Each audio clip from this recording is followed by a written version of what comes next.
Today, we're going to talk about this. I started building this YouTube studio in 2022. It's been sitting here for 4 years. This month, I finally got around to using it. And in this video, I want to tell you why it took so long, the issues I faced, and what I need to do moving forward.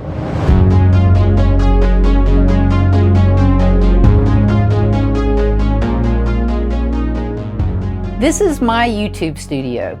I actually started building this space back in October of 2022. The concept came to me during COVID. As a full-time photographer, I didn't have any work like so many other people. 10 years prior to that, I'd been teaching a few photography and business courses at a local art college. After COVID, I decided not to teach anymore. I hated grading papers during my downtime. I hated the commute, and honestly, I hated adjunct pay. It sucks. I wanted to share videos covering topics I enjoyed, rather than follow a curriculum. The things I felt would be helpful to freelance creatives and hobbyists. For the last 4 years, spending as little money as possible, I bought and tested cheap gear to set up this very small space. I had no idea what it took to record videos during that time. So I started the Creative Push, a podcast and artist interview series, and I began shooting videos primarily on location, learning along the way. I'm not a videographer. I'm not an audio tech or a video editor. I have no interest in any of these things as a career, but as a modern day storyteller, that has to be a part of the process. I've learned just enough to get by. Script writing, decent lighting, video recording, good audio, and using editing software. It's a lot, I'm not gonna lie. My first issue with doing this was being in front of the camera like I am right now. This right here, this is not comfortable for me. Add that to being an aging woman over 50 with self-esteem issues. This is hard. I'm not gonna lie. I've recorded hours of footage over the years. You will never see a second of it. Why? Because I didn't like how I looked. I didn't like my clothes, my makeup, my hair, the wrinkles. Aging truly sucks. It's especially hard for women in a world of 20-year-old YouTubers who look perfect. But this year, I'm trying to stop beating myself up. My art, my stories, my experience, this is all I have to give back. If I can inspire one person to use their talents, then all of this is worth my time. Here's the second issue I had. In 2023, I set up this YouTube space and was ready, but I could never actually get started. This up here, it's a little crazy in there, up here in my head. I've never been officially diagnosed, but I'm pretty sure I struggle with ADHD. For years, I would start a project, get frustrated by one tiny detail, and then just stop. I'd get bored, I'd move on to the next shiny thing. In fact, this has been a lifelong struggle, and honestly, it's held me back from a lot of things in life.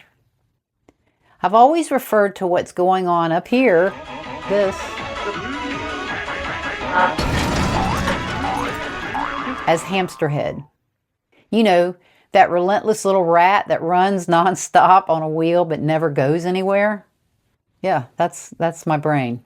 I've spent the last few months listening to podcasts and talking with friends over the age of 50 who were just recently diagnosed with ADHD. I'm slowly learning how to cope, reading a lot of books, and really paying attention to the way I think. So here I am back in this space. I've realized that for me to shoot video, I need a place that is preset. I need lights that stay plugged in. I need it to be easy, because if it's not easy, the ADHD brain says, no thanks, and I end up with a million unfinished projects that no one will ever see. Here's my third issue. I'm a professional commercial photographer with over 30 years of experience. But being a photographer doesn't make you a videographer. I use strobes in my profession, and I edit one frame at a time. Video's different. You need consistent lighting, quiet lighting, and good audio. The gear is different, and the process is different. As a perfectionist, I realized early on it could be expensive and a lot more work. In the beginning, I wasted a lot of money on trendy, cheap gear that's now sitting in a closet. I learned that long videos cause cameras to stop because they need to cool down. You need a lot of footage, which means you need a lot of hard drives. Not just camera footage, but also B-roll to tell the story. Great audio requires more knowledge than I'm willing to learn, and editing requires plugins, money, and time. I decided that if I was really going to do this, I had to let go of my perfectionism, and that's a hard thing for me. So I got these cheap lights, but I can put my own high wattage LED bulbs in them. As a photographer, I understand lighting. And when you have older skin, you get the best results using simple beauty lighting. You have to flatten the light so that the wrinkles and the imperfections in the skin are softer. I hate that style of lighting. I love contrast and shadows and highlights and depth in a photograph. I hate flat lighting, but to feel good enough to stay in front of the camera like I'm staying right now, despite my discomfort, I have to blast away the shadows on my face, which is this. Young YouTubers can get away with creative lighting, but older women cannot. Just you wait, kids, your time is coming. You can't escape age.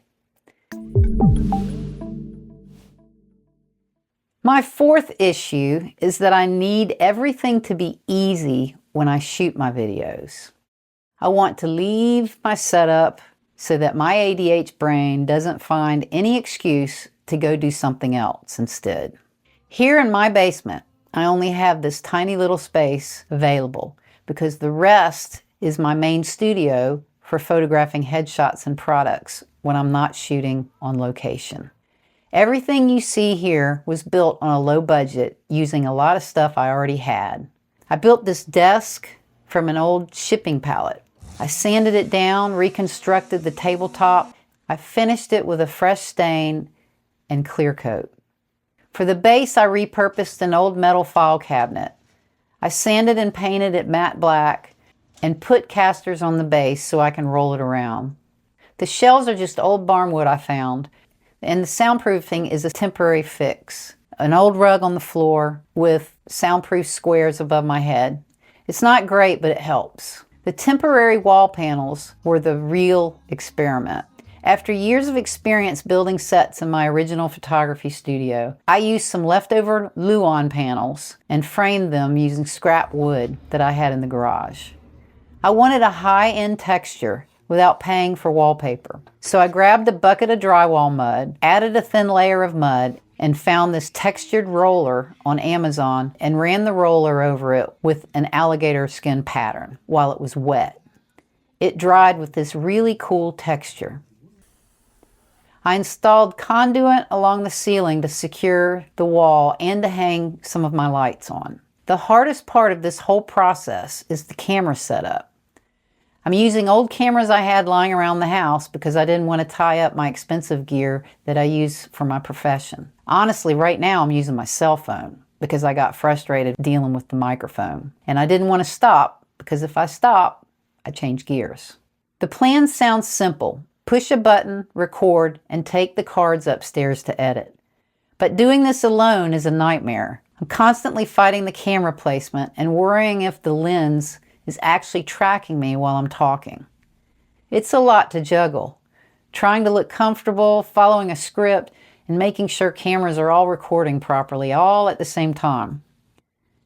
To help with the chaos, I bought this crazy looking mounting rig for the desk. It's my command center. It holds the camera, the teleprompter, and a cheap monitor. At my age, I need readers to see just about anything close up. So that monitor is the only way that I know if I'm actually in the frame and in focus. This rig also lets me mount a mic or a second camera to shoot straight down for product reviews. By combining this setup with flat beauty lighting, I can manage everything from one seat without a crew. It's not a high-end system. It's a basement setup that makes it easy for me to finally stop procrastinating and start sharing. I'll include a link below and in the comments to the blog post with all the items I'm currently using, including what you see in this video. Now, in this moment, I'm facing issue number 5. When I started this channel during COVID, I was sharing artist interviews through Zoom. I wanted to showcase their stories and inspire other creatives. Back then, I didn't understand the YouTube algorithm. I thought everything I posted would just grow, but that's not how it works. My most watched video has 47,000 views, and it's about my brother-in-law building custom Harleys. My next 2 popular videos are a DIY camping setup for my Honda Element and a bidet installation. Yes, how to install a special toilet seat. After 90 videos in 6 years, ranging from artist tips to DIY plumbing, the YouTube algorithm has no idea what I'm doing, and maybe I don't either. It thinks I'm either a biker chick, a nomad, or a plumber. I'm trying to fix my identity crisis right now. I need 1,000 followers to get to the next level. YouTube makes money from the ads that you have to see in between and during the videos. But I don't make a penny. Even making a few cents would inspire me to keep going. I'm a storyteller. I'm an artist. I want this channel to be about the real process, the behind the scenes, the purpose behind the art and beyond the art. And you can help tell the algorithm who I really am. All you have to do is leave a comment, hit that little subscribe button down there at the bottom, and share this with someone who might enjoy it. Every time you do that, it helps explain to the YouTube universe that you're here for the art and the story. So that's what I have to share with you today. My lighting isn't perfect, my audio might be a little wonky at times, and it may not be the best footage, but I'm doing it. I'm going to be a little stiff at first because I'm using a teleprompter to keep my hamster brain on track. But if I stay on track, I edit less, I don't get overwhelmed, and I actually finish videos. If you're struggling with low self-esteem, if you're a fellow hamster brain thinker trying to finish a project, or if you hate the reality that you're aging, share something helpful with me in the comments. I've got something I'm really excited about coming up in a few weeks that I'm going to share. Stay tuned. I'll see you next week.